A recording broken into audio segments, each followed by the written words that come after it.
Nous allons prendre la première écriture, le livre de Genèse, 5e chapitre. Vous écrivez le 5e verset.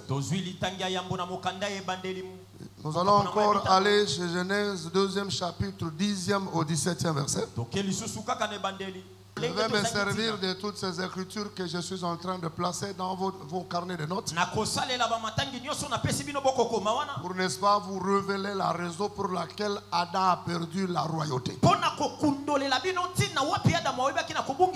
Nous sommes dans le livre de Genèse, 5e chapitre. C'est là que nous allons comprendre pourquoi Adam est allé jusqu'à 930 ans.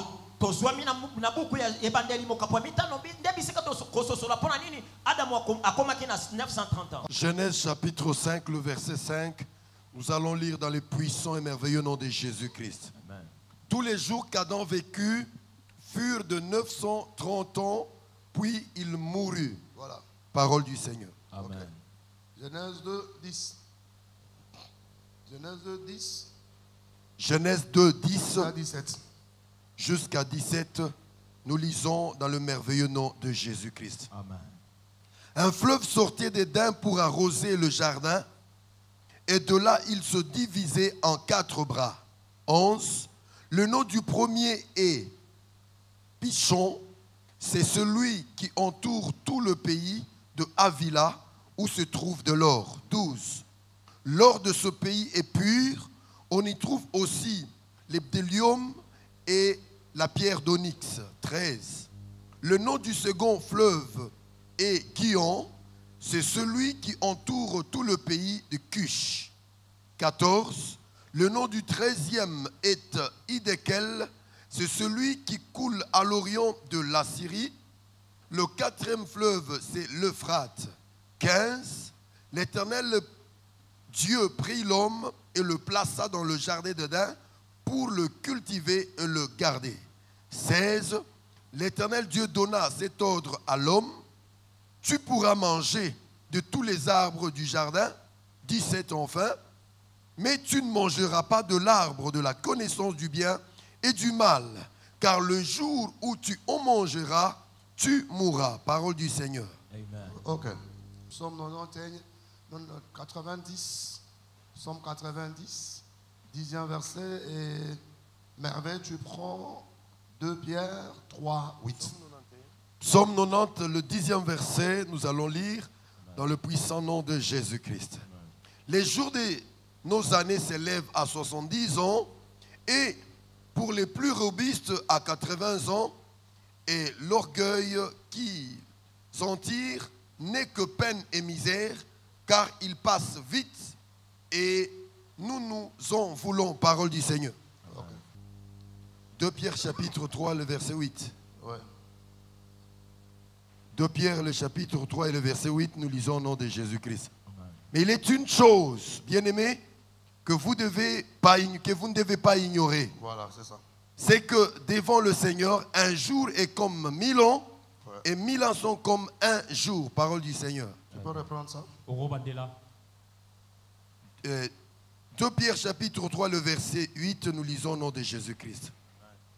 Mais il est une chose, bien-aimés, que vous ne devez pas ignorer, c'est que devant le Seigneur, un jour est comme 1000 ans, et 1000 ans sont comme un jour. Nous rendons grâce à notre Seigneur et nous voulons prendre le zèle pour dire ce que le Seigneur a prévu que nous puissions avaler au travers du son de la trompette ce matin. Dieu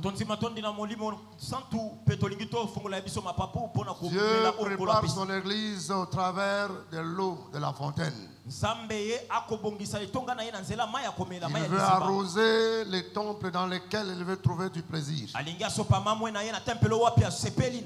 de nous devra retenir qu'il est un corps qui n'est autre que plantation divine de l'Éternel. Cette plantation devra être arrosée tout le jour de sa vie. Et l'arrosée vient d'en haut. C'est une pluie qui vient pour pouvoir permettre à ce que les semences que Dieu donne de sa bouche puisse être capable de te donner une valeur aux yeux du Très-Haut.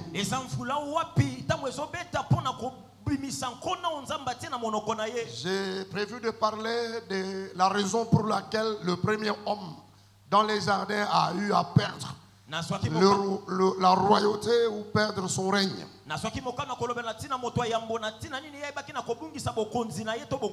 Adam a perdu, selon l'écriture, il a perdu sa domination, il a perdu 70 années du reste de sa vie avant sa mort. Je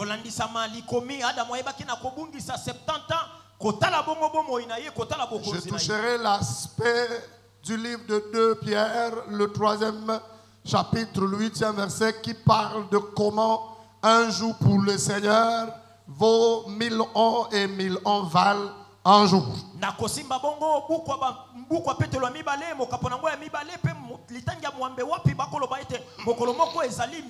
Les psalmistes disent que la vie de chacun de nous par rapport à notre séjour dans ce bas monde est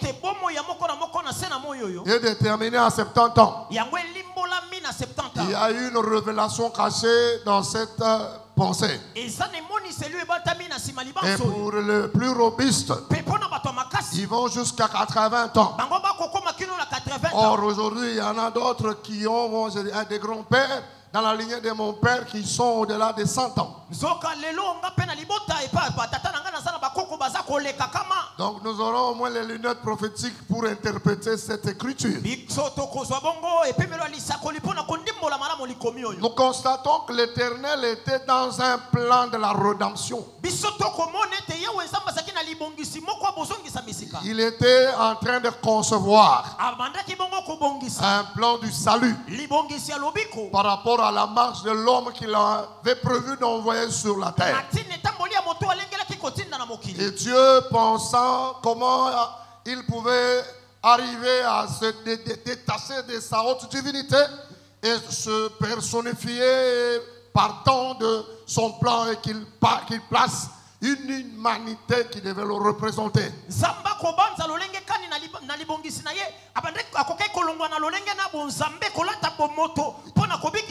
Et Dieu s'est déversé dans le premier homme, le patriarche prophète Adam. Mais qu'est-ce que nous voyons de prime abord? Dieu va d'abord cultiver les jardins. Lui-même a prêté les jardins. Il a arrosé les jardins. Il a fait mis des dispositifs pour que ces sécheresses dans les jardins ne soient pas constatées. Il va se connecter les jardins avec un fleuve qui venait dedans. Et il a fait une subdivision de ce fleuve. Il a placé 4 branchements. Selon Genèse au 2e chapitre, le 10e verset. Dieu a réparti le fleuve en 4 branches. Certaines versions parlent de 4 bras. C'était pour que l'homme qui devait rester responsabilisé, que Dieu devait responsabiliser, qui devait être jardinier, représentant du Créateur, ne puisse souffrir de la sécheresse. Chaque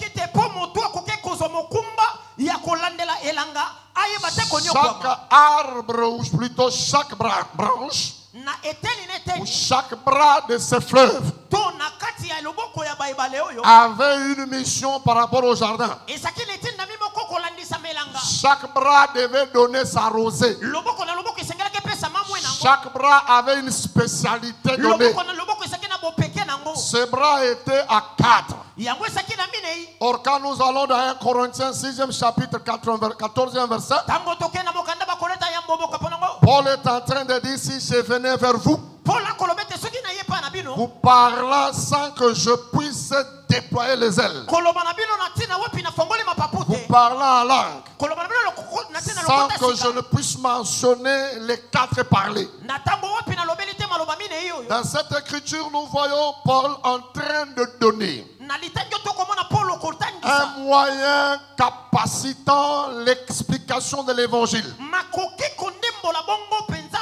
Que l'évangile étant une lettre, l'évangile étant une loi, Paul donne les 4 parler, qui pouvait permettre au dispensateur de la parole pour que celle-ci puisse permettre à un corps qui représente l'Éternel sur la terre de pouvoir vivre la beauté de la parole. Il va dire, le premier parler devait non nécessairement prendre la portion de la connaissance. Deuxième parler, c'est la prophétie, la révélation et la doctrine. Et que quand quelqu'un veut réellement connaître les effets de la parole, il doit étudier les 4 évangiles. Commençons par Matthieu qui présente Jésus-Christ comme un roi. Il y a dans chacun de ces 4 évangiles une figure qui révèle l'agneau qui est la parole. Ce matin-là n'est pas mon problème. Seulement je veux dire que l'Éternel voudrait décharger, déverser sa divinité dans Adam. Après avoir planté le jardin, Dieu va chercher l'homme. C'est pas l'homme qui est rentré lui-même dans le jardin. Dieu va dehors, là où il avait conçu l'homme. Il a pris l'homme dans son état disposé d'un homme capable à gérer les jardins.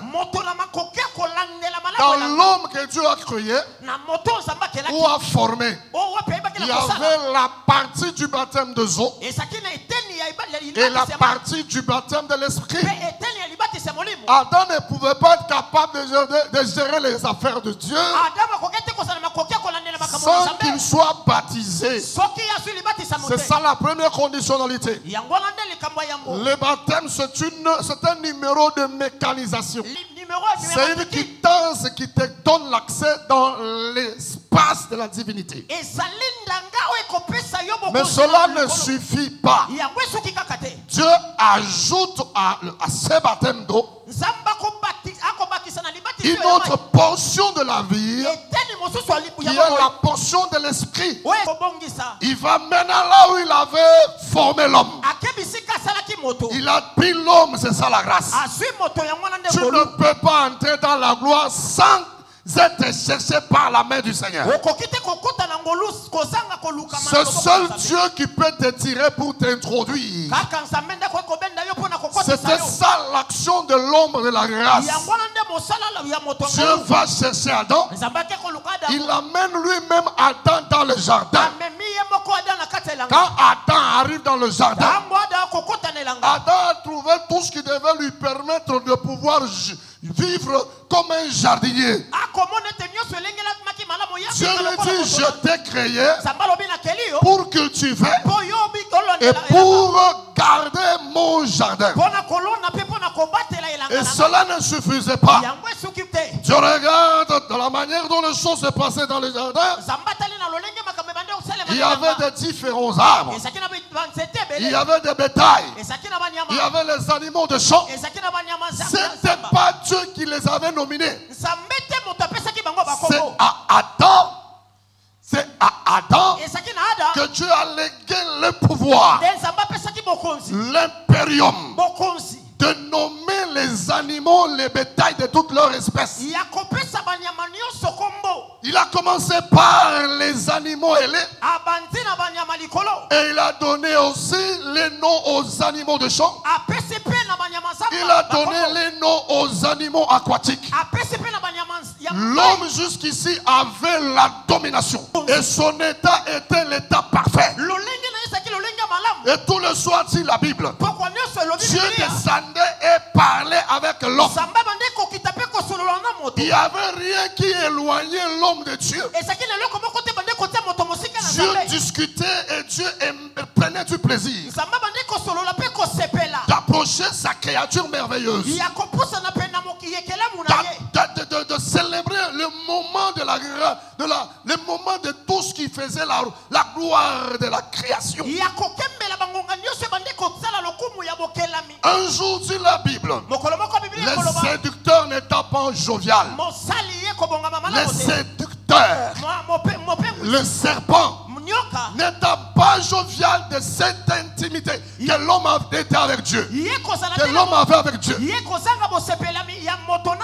Dieu parla à Adam. Il dit, Adam, tout ceci est à toi. Tu vas tout manger. Tu vas tout bouffer. Mais Adam, je veux te dire une chose. Tout est à toi, sauf à cet arbre. Du milieu là, il y a des fruits que tu ne toucheras. Toi et ta femme, tu mangeras tout. Mais ce qui est de ces fruits, tu n'en mangeras pas. Écoutez, la Bible dit, le jour que tu en mangeras, l'écriture dit, Michel, le jour que tu en mangeras, alors vas-y avec moi, Michel. Et quand Adam mangeait les fruits, est-ce qu'il était mort? Physiquement, Adam était mort. Il a vécu 900 ans. Mais comment il n'était pas mort? Parce qu'il dit, les jours que tu vas manger, tu vas mourir. Donc Dieu avait menti. Parce qu'il n'est pas mort. Adam était dans la jovialité, dans la jouissance d'approcher le Créateur et de lui donner le rapport. Mais ce soir-là, Adam, après avoir mangé, il se rend compte qu'il est devenu une coquille vide. Adam, après avoir mangé, Adam a constaté que tout le temps qu'il était dans le jardin, il était nu, sans être nu. Il était nu, sans être nu. C'est ce jour qu'il a mangé que ses yeux sont ouverts. Et lui et sa femme, ils se sont rendus compte qu'ils étaient sans tenue.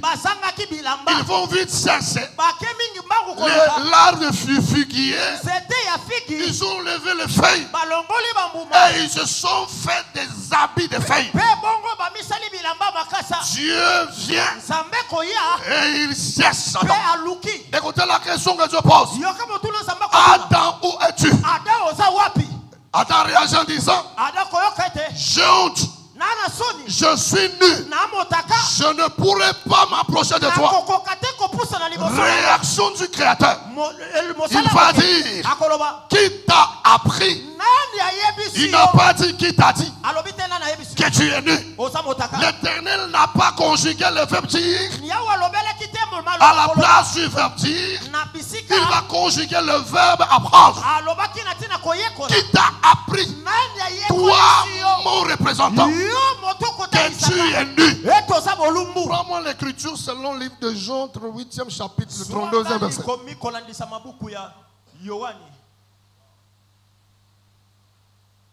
Jean chapitre 8, 32. Jean 8, 32.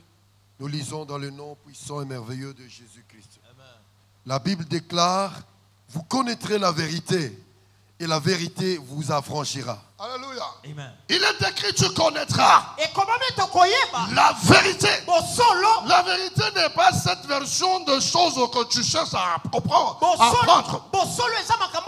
Il y a des gens qui cherchent à avoir une information quelconque qui peut peut-être l'amener à être dans une position de sécurité. C'est pas ça dont il est question de la vérité. La vérité dont il est question ici, c'est la lumière de l'évangile. C'est la révélation du Fils dans l'amour. Tu connaîtras Jésus-Christ. Tu connaîtras le parfum de l'agneau. Et tu ne seras jamais, toi, condamné. Tu seras affranchi. La vraie version de la parole affranchie. La vraie version de la parole libère l'homme de l'ignorance. La vraie version de la parole permet à quelqu'un de pouvoir se responsabiliser. La vraie version de la parole te donne la capacité d'avoir les ABC de certaines réalités de combat spirituel. Aujourd'hui, tu es en train de vivre tout en mourant. Et tu prétends croire que tu vis. Je serai un peu dur et je vais choquer quelques cœurs. Tu penses que tous les jours qui passent, tu fais du plaisir au Seigneur. Alors, aux yeux de l'Éternel, tu ne représentes rien. Parce que tu n'as aucun parfum qui fait la joie au Seigneur. C'est des gens qui prétendent croire que le fait de s'habiller, le fait de se maquiller, le fait de construire, le fait de voyager, c'est ça la vie. Les gens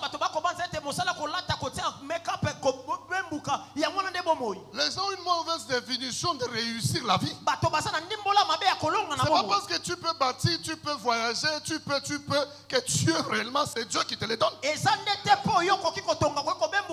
Adam a vécu 930 ans. Mais ça n'a pas plu à l'Éternel. Il ne valait rien à l'Éternel. C'était aux yeux de l'Éternel un homme insensé, un homme inutile, un homme vide. Il y a des gens, tu le vois garni de la gloire, mais c'est une gloire éphémère, une gloire de la vanité. Parce que l'argent même le diable donne. L'argent même quelqu'un qui a étudié peut produire l'argent. Tout ne vient pas seulement de Dieu. Tu peux avoir l'argent. Tous ces musiciens là qui ont l'argent, les gens qui ont des avions comme compagnie d'aviation, ils viennent de Dieu. Hier il y a des gens qui se sont mariés païens. Ils se sont mariés à l'hôtel Hilton. Aujourd'hui il y a des gens qui vont voyager le soir en business class avec un billet de 9 000 dollars aller-retour. Excusez-moi, ce sont des gens qui ont des papillons dans le dos. Il y a des gens qui réussissent sans Dieu. Demain, il y a quelqu'un qui a décidé d'acheter un immeuble d'1 million de dollars. Hier, il y a quelqu'un qui a dépensé 100 000 dollars pour se faire plaisir.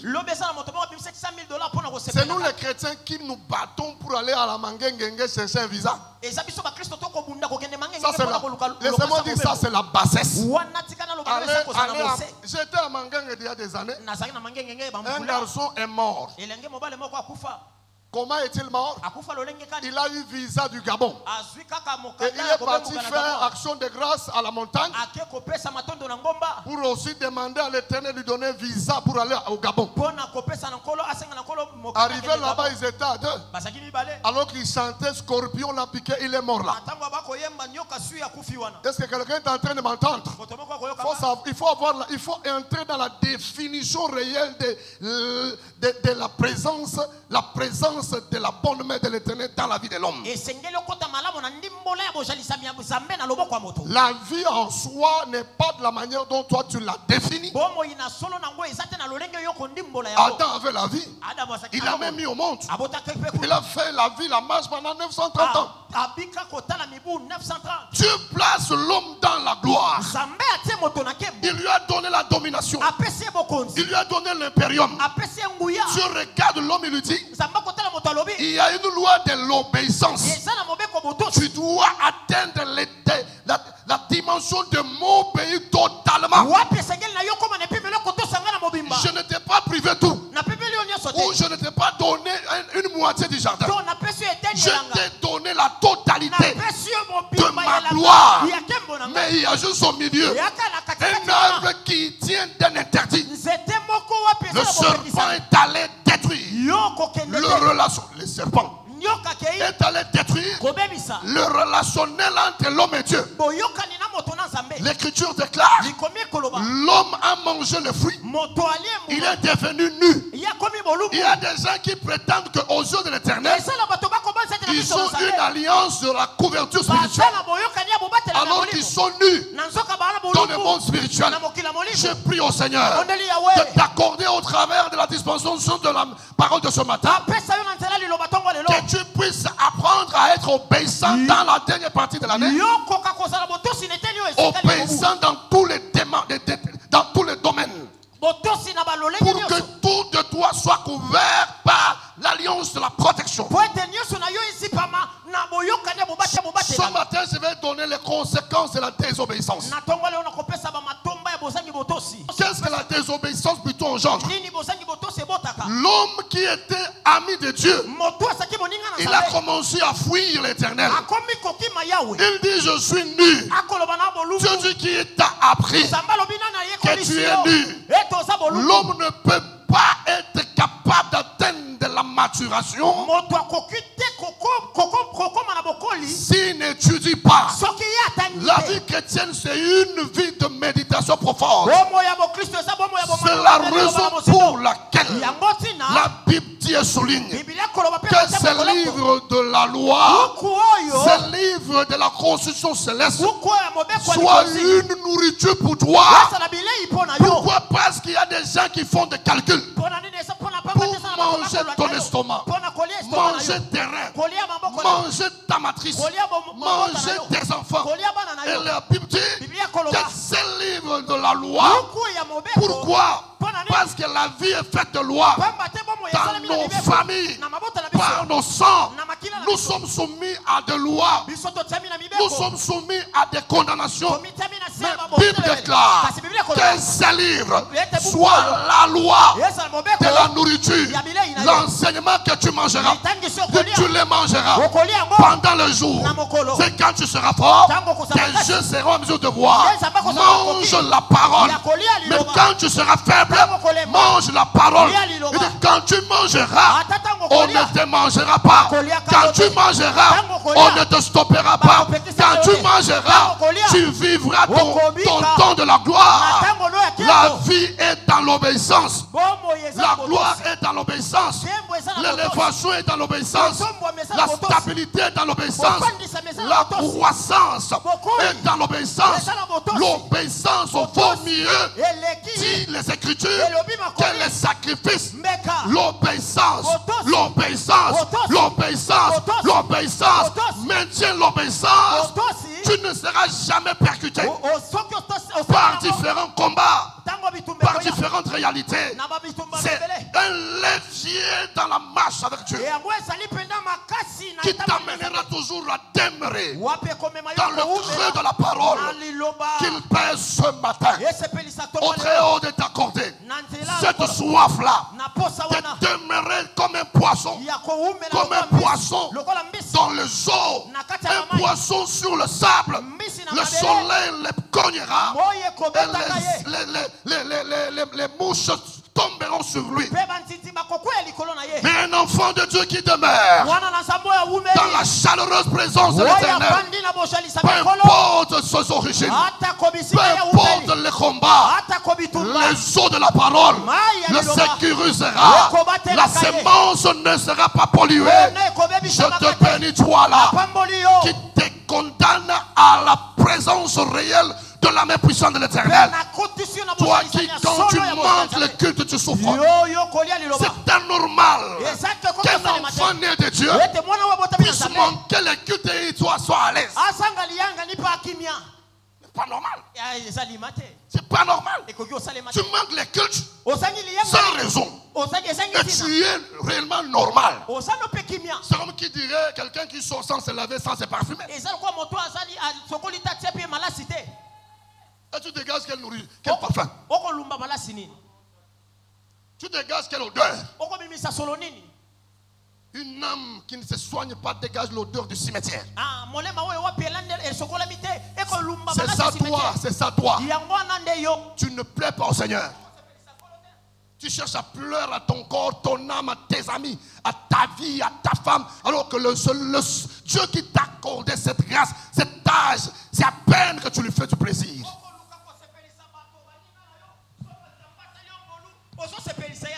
Oh là, que Dieu t'accorde la grâce. Comment tu peux être à l'aise? Tu es là, lundi passe, mardi passe, mercredi passe, jeudi passe, vendredi passe, même dimanche passe. C'est après un seul dimanche du mois que tu viens te laver.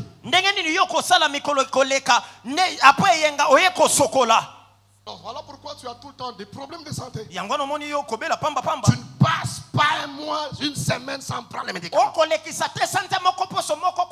anormal. Que tu sois tout le temps à l'unité médicale. C'est anormal, frère. Que tout le temps, toi, tu dois avoir des problèmes de santé. C'est un problème parce que tu as un domaine dans lequel il n'y a que l'usure, il n'y a pas le parfum de la parole.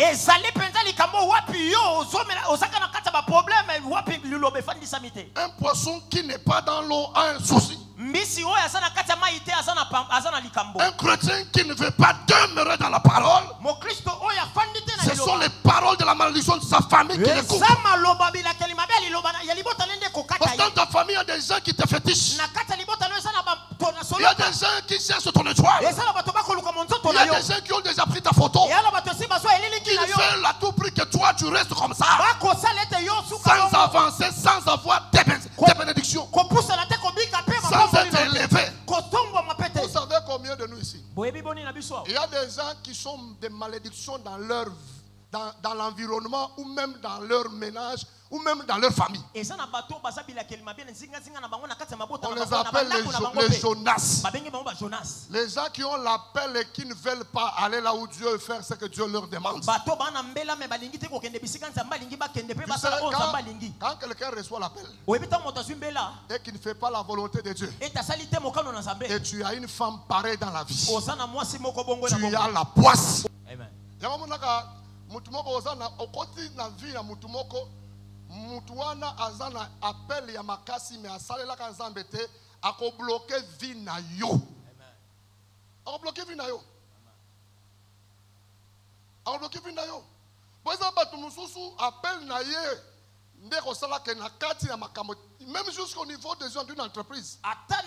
Vous savez qu'il y a des entreprises qui prospèrent au nom d'un Moïse, au nom d'un Jacob, d'un Joseph, d'un Gédéon, qui n'est autre que toi.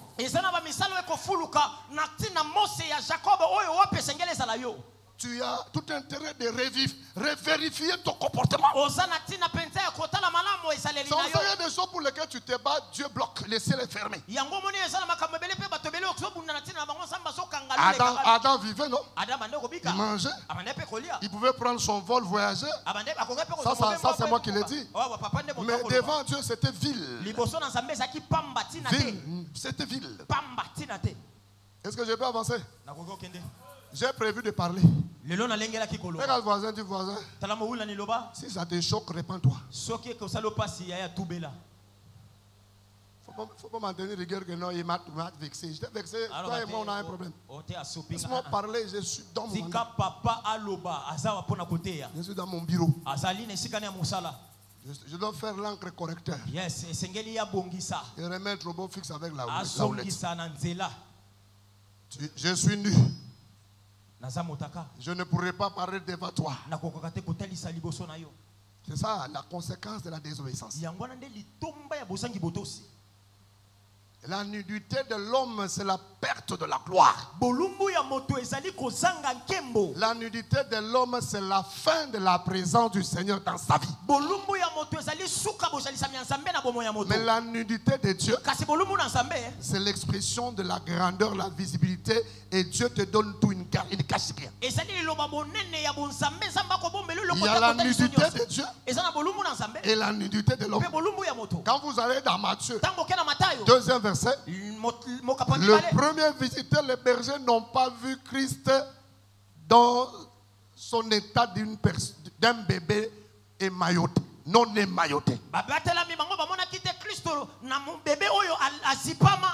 Ce sont les manges quand ils sont venus. Ils ont trouvé Marie avec les bébés sans être couverts. Et vous verrez que les premiers visiteurs n'ont rien donné comme offrande. Ils sont seulement limités au regard et à l'adoration. Mais ceux-là qui sont venus en deuxième position, et ils ont vu le bébé et ils ont vu la révélation du bébé. Ils ont sorti la myrrhe, ils ont sorti l'encens, ils ont sorti aussi l'or. Ceci voudrait dire, quand tu vois quelqu'un qui sent dans son cœur la dimension de servir l'Éternel avec ses moyens, c'est qu'il a la révélation de la parole.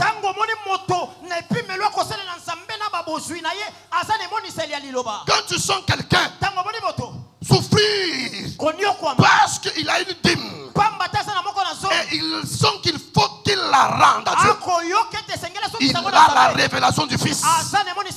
Mais quand tu sens quelqu'un qui s'en fout, il mange la dîme, il a un engagement, il ne s'engage pas, il ne prend même pas soin des pouvoirs. Pensez que j'ai pris une enveloppe, c'est un enfoiré. Alléluia. Amen. C'est un homme que Dieu a mis dans les personnes inutiles. Parce que dans la marche avec Dieu, il y a des personnes utiles et inutiles. On va aller voir certaines personnes pour la petite gloire. Il déploie les ailes et il oublie que cela est venu de Dieu. Il oublie ses premiers amours. Il oublie comment Dieu l'a ramassé. D'où Dieu l'a tiré. Il oublie comment Dieu l'a nettoyé. Il oublie que c'est Dieu qui a fait de lui ce qu'il est devenu. Et il s'en fout du reste. On nous une toute petite entrée. Parce que quand tu entres dans le restaurant, il y a d'abord la première nourriture, c'est l'entrée. Si juste l'entrée te trouble, quand le dîner viendra, quand on voit quelqu'un qui commence à s'embrouiller pour un 5 000, pour un 10 000, pour un 50 000 $.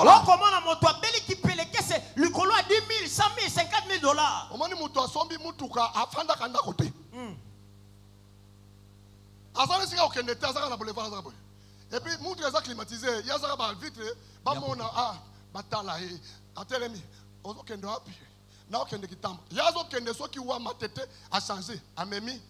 Maman, on a qui tombe. Maman, comment vous allez? Vous allez bien? Il y a des gens comme ça. Donc, il veut seulement frimer au lieu de rester à la maison, prendre sa Bible et lire. Donc, nous, tout est troublé. Bon, nous allons avion. Au son jet.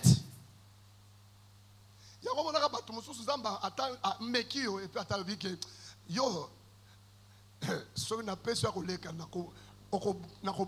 je vais te perdre. Voilà,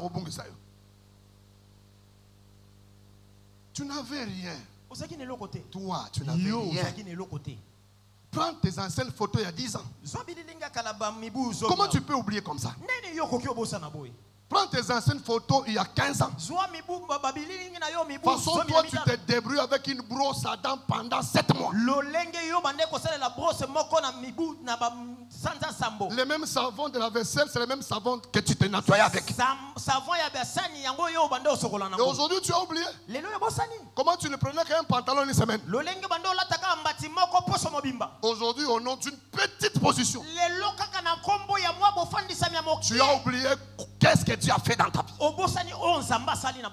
Comment tu peux être si méchant et ingrat? Tu n'avais rien. Tu ne savais même pas draguer. Depuis que Dieu t'a embelli un peu, tu te permets même d'approcher les femmes mariées. Quand tu vas voir quelqu'un qui a un iPhone, si c'est un iPhone 8, hein? On l'a simbango bien. Personne insensé. Est-ce que je suis venu parler à quelqu'un?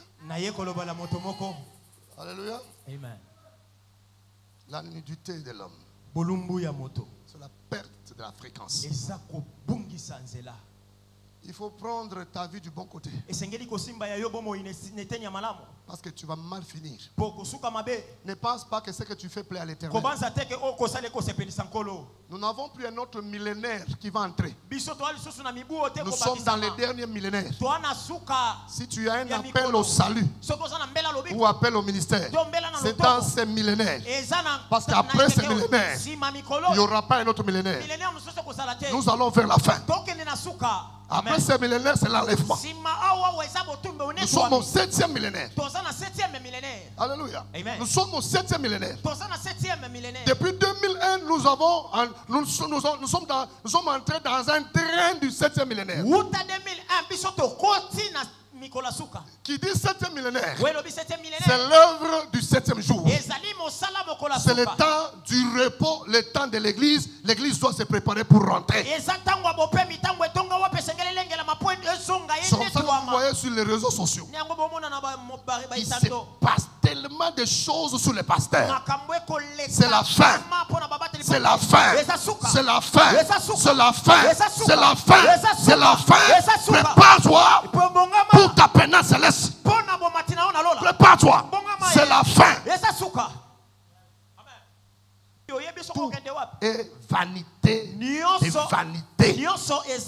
Les gens qui ont touché la gloire. Il y en a qui sont aujourd'hui en prison. Il y en a qu'on a arrêté, qui ont touché des millions. Et millions n'ont rien donné. C'est l'évangile de la parole qui donne meilleur. C'est la crainte de Dieu qui donne meilleur.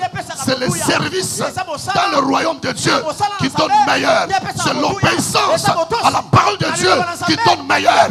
Tu veux vivre longtemps dans la royauté, dans la gloire, sois obéissant, attache-toi à Dieu. Attache-toi à Dieu. Regarde le voisin, dis voisin, attache-toi à Dieu. Vérifie ta relation avec Dieu. Que fais-tu de ces parfums de la grâce que tu as?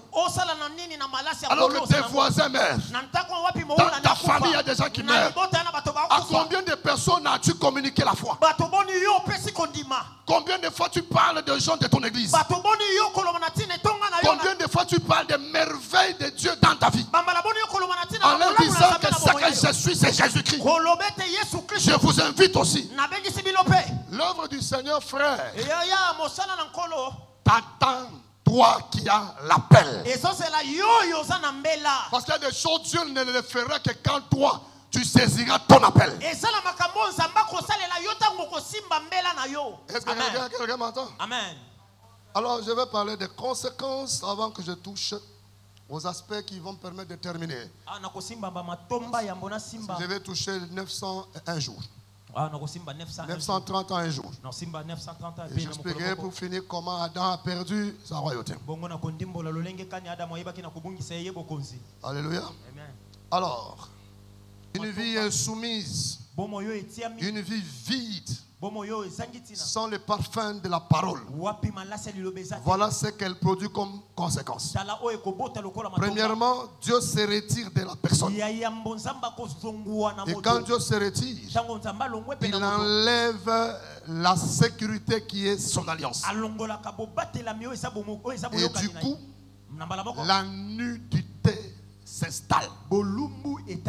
C'est-à-dire c'est la fin de la couverture du Seigneur. La perte du pouvoir du ciel. La perte de la domination de Dieu dans ton esprit. Et l'homme devient une coquille vide. L'homme perd la royauté. C'est ça la conséquence, première conséquence de la désobéissance. Frère, quand tu désobéis à ces normes que Dieu a placées dans ton alliance, dans chaque alliance, il y a des termes de référence. C'est un accord, c'est un serment. Je te servirai et toi tu me béniras. J'ai reçu l'appel, j'étais tout jeune. Dans les années 1994-95, je résistais. J'étais dans la chaleur de la jeunesse. Je disais, et puis à cet âge-là, je conduisais. Mon père m'avait offert un véhicule. Donc j'étais dans le monde d'ambiance avec les amis. En tant qu'un aîné gâté, je ne voyais pas moi à être attaché aux choses de Dieu. Mais dans mes songes, je me voyais tout ça. Soumise à la pression.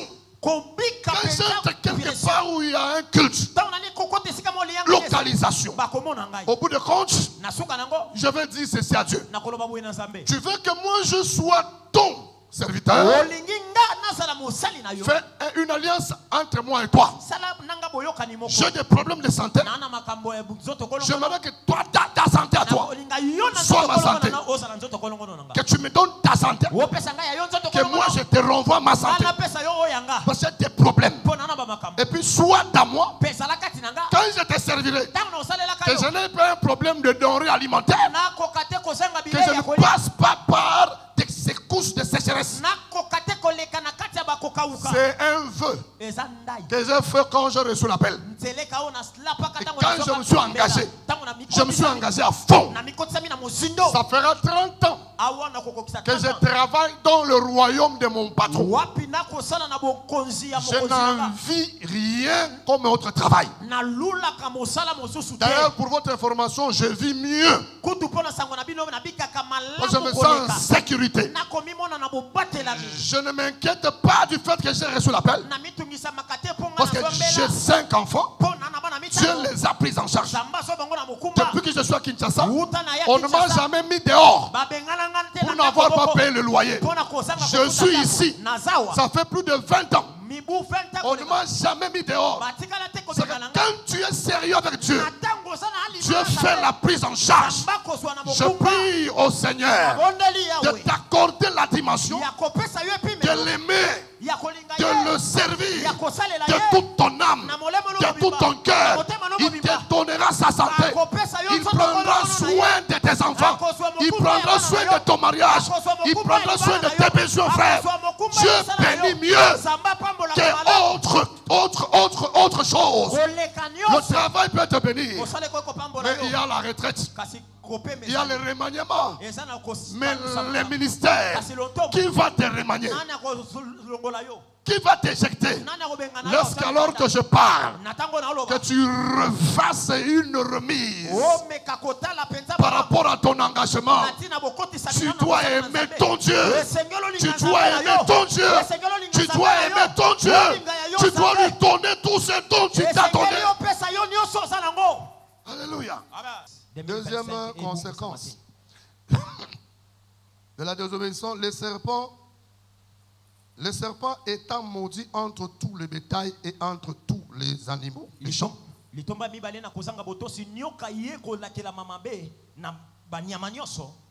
Dieu le fait descendre et il commence à marcher sur son ventre. Et il prend comme nourriture la poussière. Alors écoutez la conséquence. Sachant que l'homme est venu de la poussière, non seulement le serpent les mangera, le serpent placera son ventre sur la terre qui est cet homme sans parole. Un homme qui n'a pas la serve de la parole, c'est comme ça qu'il a toujours des songes où il est menacé par les animaux. C'est pas normal que toi tu n'as que des songes négatifs. Tu te vois même au point d'être mordu quand tu es menacé par un serpent. Les spirituels ne se visibilisent pas. Ça ne peut jamais être réel. On ne peut pas t'attaquer par un serpent et puis tu te réveilles le matin, tu vois des traces. Non, c'est la spiritualité. Alléluia. Amen. C'est que la désobéissance permet aux démons de faire siège dans tes finances, dans ton estomac, dans tes songes, dans tes enfants, dans tes affaires, dans ton travail. C'est comme ça que tu peux avoir un capital. Dès que tu te lances dans les affaires, le problème vient. Tu fais un voyage d'affaires, tout commence bien. À un moment donné, c'est un blocage. Qu'il plaise au Seigneur de te donner la grâce de te passer par sa main compatissante, afin que la désobéissance. Vous savez, quand vous n'avez pas la véritable connexion de l'alliance de la parole, vous serez même un corps pharmaceutique. Papa, moi j'ai souffert. Moi j'ai vécu des problèmes sérieux de santé. J'ai eu des problèmes, quand je dis sérieux, sérieux. Très sérieux. Tout mon âge de 13 ans jusqu'au-delà de 19-20 ans. C'est à 28 ans, 29 ans quand j'ai été consacré pasteur. Je me suis marié à 29 ans. Mais tout ce temps-là, j'étais dans les hôpitaux. Je prenais les cachets. Et aujourd'hui, moi, je vous parle, je n'ai aucun de ces problèmes de santé. Parce que la parole m'a caché. Je lève ma main et je déclare que l'Éternel t'accorde la grâce par la puissance de l'évangile, que ta tête, ton corps, ton âme, ton être, ton esprit détaché du serpent, serpent de la famille de ton père, serpent de la famille de ta mère, sois détaché dans ta santé, dans ton estomac, dans tes enfants, que le parfum du serpent qui met le venin de la mort puisse lâcher ta vie. Je prie au Seigneur que le mois d'août ici, peu importe l'espèce animalisée qui combat ta vie, ton mariage, ta maternité, ta santé, je déclare par la puissance du Saint-Esprit que tu sois détaché, que l'Éternel accorde sa miséricorde sur ta vie, que tu renouvelles ton alliance et que tu ne vois plus ces choses pareilles, et que ton corps soit retapé, ta santé soit retapée, ton mariage soit retapé, tes finances soient retapées, et que tu commences une nouvelle histoire avec le Dieu des alliances, frère. Un jour, je suis allé chez le docteur Boyendo avec Gomer Nissi et tout. Gomer était hospitalisé pendant 3 semaines. La Bible déclare les malheurs atteignent souvent les justes, mais l'Éternel en délivre. Les docteurs qui prient pas comme moi, il me dit ceci. N'es-tu pas pasteur? Je dis oui, pourquoi? Pourquoi ces choses n'arrivent qu'à toi? J'ai eu honte. Je suis parti à Mangengeng. J'ai supplié l'Éternel. J'ai dit, tu as dit que c'est aussi les miracles qui accompagnent. Même s'il y a des problèmes que tu me reproches. Qu'est-ce qui fait que je ne fais qu'amener les enfants à l'hôpital? Je me suis révolté. J'ai amené une nuit Gomer ici. J'ai laissé l'hôtel. Cette fois-là, je ne l'ai pas amené chez le médecin. Je calculais toutes les dépenses que j'ai fait à l'hôpital. J'ai laissé l'argent ici. Et depuis lors, Gomer n'a aucun problème d'encombrement pulmonaire. Gomer est né avec une jambe arquée. On est parti là. Ici, le centre de kiné ici. On a fait un métal qu'on devait introduire dans la jambe de l'enfant et il devait dormir avec ça. Le premier jour, j'ai mis sur l'enfant. La sœur Jolingo, il connaît. Je place sur l'enfant. De toute façon, l'enfant a pleuré. J'ai enlevé. J'ai commencé à toucher l'enfant. Je me dis, prie pour l'enfant. Ce que tu fais là, ça n'a rien à voir avec la puissance de la parole. C'est toi son géniteur. C'est un combat par rapport à son étoile. J'ai commencé à prier pour mon enfant. Je dis, la jambe doit revenir. Tout le jour à minuit, j'ai réveillé l'enfant. Il était dans mon lit. Il n'avait que, je ne sais pas, 1 an, 2 ans et demi. Je dis, Seigneur, la jambe de mon fils. La jambe de mon fils. Vous voyez, Gomer, il marche. J'ai arrêté ça. Tu as le pouvoir au nom de l'œuvre de l'Esprit. Et je réinitialise ton alliance avec la parole. Après cette prédication, tu appelleras la santé. La santé viendra. Tu chasseras la maladie partira. Tu appelleras l'argent viendra. Pourquoi? Parce que Adam, il avait le pouvoir de dire, toi, tu t'appelles lion, toi, tu t'appelles léopard, toi, tu t'appelles épervier. Donc nous avons ce pouvoir par le véritable Adam qui est Jésus-Christ, parce que la parole est capable de mettre fin à un combat, à une situation quelconque. Je veux réinitialiser ta langue. Et tu vas revivre ses pouvoirs. Et tu vas dégager l'autorité par cette puissance de la parole. Toi qui vois des serpents, qui vois des rats, je les chasse dans ta maison. Je les chasse dans tes songes. Au nom de Jésus-Christ. Troisième conséquence, c'est l'augmentation de la souffrance dans toutes les grossesses. C'est-à-dire tout ce que l'Éternel a placé comme sémence dans ton corps. Ici, je ne parle pas seulement de la maternité par rapport à la femme. Ici, je parle à la maternité par rapport à la prophétie. C'est que pour que tu engendres l'accomplissement de la bénédiction, tu vas faire ça. on au-delà de l'interdit. Quand on touche à l'interdit, on s'engage dans des problèmes. Son frère, tu vas passer longtemps priant comme si le ciel était fermé. Je prie au Seigneur de t'ouvrir les yeux de l'esprit. Que tu vois c'est quel interdit que tu as touché pour que Dieu répare avec toi ce matin.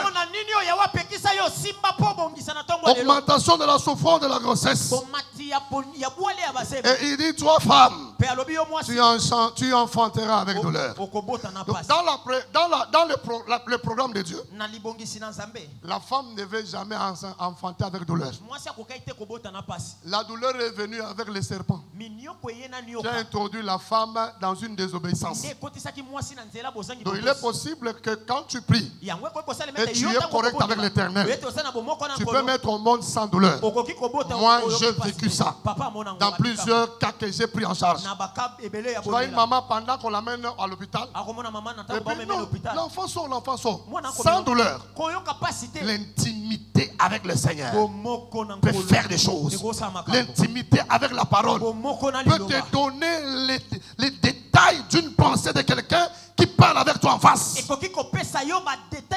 L'intimité de la parole peut te permettre de localiser un plan au village par rapport à un grand-père qui cherche à envoyer une sœur à toi pour détruire ta maison. Que l'Éternel t'accorde la grâce d'aimer cette relation avec le Seigneur. Et que tout ce qui te produisait de la douleur soit parti au nom de Jésus-Christ. Ok. 4. Le sol était maudit à cause de la désobéissance. Aujourd'hui, le sol ne reproduit pas. Le sol nous crée beaucoup de problèmes. C'est comme ça que vous avez trouvé quelqu'un d'autre qui vient. Je me rappelle, une maman a dit, mais moi-même, j'ai commencé cette activité, je ne sentais rien. Mais un Libanais est venu, il a fait les chants, ça lui a répondu au-delà de ce que moi j'attendais. Écoutez le Libanais, ce qu'il lui dit. Il dit, mais toi-même, tu as toujours maudit ton pays. Alléluia. Toi-même, tu n'as jamais eu à bénir ton pays. Mais nous, de loin, nous sentons le parfum de votre sol qui est béni. Les paroles ont un mystère du pouvoir. Même quand tu es fâché, il ne faut pas dire n'importe quoi. Même quand vous êtes en dispute dans le foyer, il ne faut pas sortir n'importe quelle parole. Il ne faut jamais dire à ta femme, je ne t'aime pas. Donc tu ne l'as jamais aimé. Ouais. Nous allons divorcer.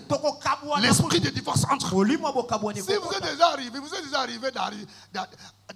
déjà arrivé de prononcer des paroles, il faut renouveler l'alliance. Dès lors qu'il y a, je vais divorcer, vous ne ferez jamais un an sans problème. Cette esprit viendra toujours pour vous mettre dans des problèmes. Quelqu'un m'entend et dit Amen. 5e conséquence, le sol te produira des épines et des ronces. Et tu mangeras des lèvres de champ.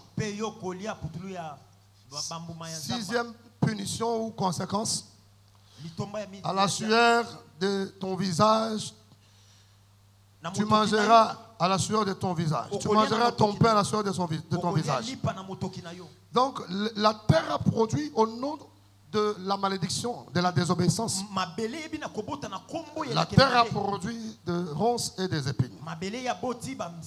C'est comme ça quand Jésus-Christ vient, qui est le véritable Adam, il ne pouvait que détacher la malédiction d'Adam.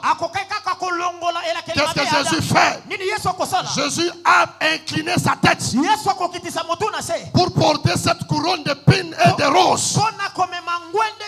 Il a détaché la terre de cette malédiction du jardin. Et il a amené cette couronne d'épines vers la croix de Golgotha. Pour dire aujourd'hui, tout celui qui a Jésus-Christ est loin de la condamnation. Tout celui-là qui a Jésus-Christ, partout là où il place la plante de son pied, il impose le pouvoir de Jésus-Christ. C'est la raison pour laquelle quand quelqu'un vit dans l'obéissance totale, qu'il y ait tout un sanctuaire, c'est pas lui qui détruira cet hôtel. C'est le pouvoir de Jésus-Christ en lui là qui détruira les puissances démoniaques. Je vais activer la puissance de la parole qui fera que toi partout, là où tu placeras tes pieds, même si c'est un sol maudit, même s'il y avait un programme de crash dans un avion, à cause de Jésus en toi, à cause de la parole en toi, tu épargneras les crashs, tu épargneras des dégâts. Laisse-moi libérer l'alliance de la parole. Je vais citer pour dire l'écriture selon le livre de 2. Pierre, 3e chapitre, le 8e verset dit que 1000 ans valent un jour. J'entre dans la révélation pour terminer. 1000 ans valent un jour. Or, quand nous voyons un jour, nous voyons un homme. L'homme est un jour, c'est Jésus-Christ qui est le jour, qui est la définition d'un jour. C'est que tout le temps que Jésus a vécu, c'était un homme qui marquait un temps, qui marquait un jour, qui marquait un calendrier dans le temps. Alors, pour dire Adam, pour qu'il vive la totalité de la domination, il doit atteindre un jour. Adam a perdu une partie du jour. Le fait que 1000 ans valent un jour, Adam a vécu 930 ans. Et il est mort. Ça dit bien qu'il vivait. Il avait la mort parce qu'il avait touché l'interdit. J'ai eu à dire, Dieu lui dit, quand tu mangeras cet arbre, c'est le jour que tu mourras. Mais il a mangé. Physiquement, il n'est pas mort. Ceci voudrait dire, quelqu'un qui pêche, il ne peut pas mourir physiquement. Quelqu'un qui ment, il ne meurt pas physiquement. Quelqu'un qui mange la dîme, il ne meurt pas physiquement. Mais Dieu le quitte. Et son ciel est fermé. C'est ça le langage. C'est qu'Adam premier n'a pas eu la domination, n'a pas eu le jubilé, n'a pas été condamné à l'éternité. Il était un homme qui pouvait exercer sa méchanceté pendant des années sur la terre. C'est comme ça que vous allez voir la plupart des gens pour lesquels vous priez pour qu'ils meurent, c'est rare qu'ils meurent. Tu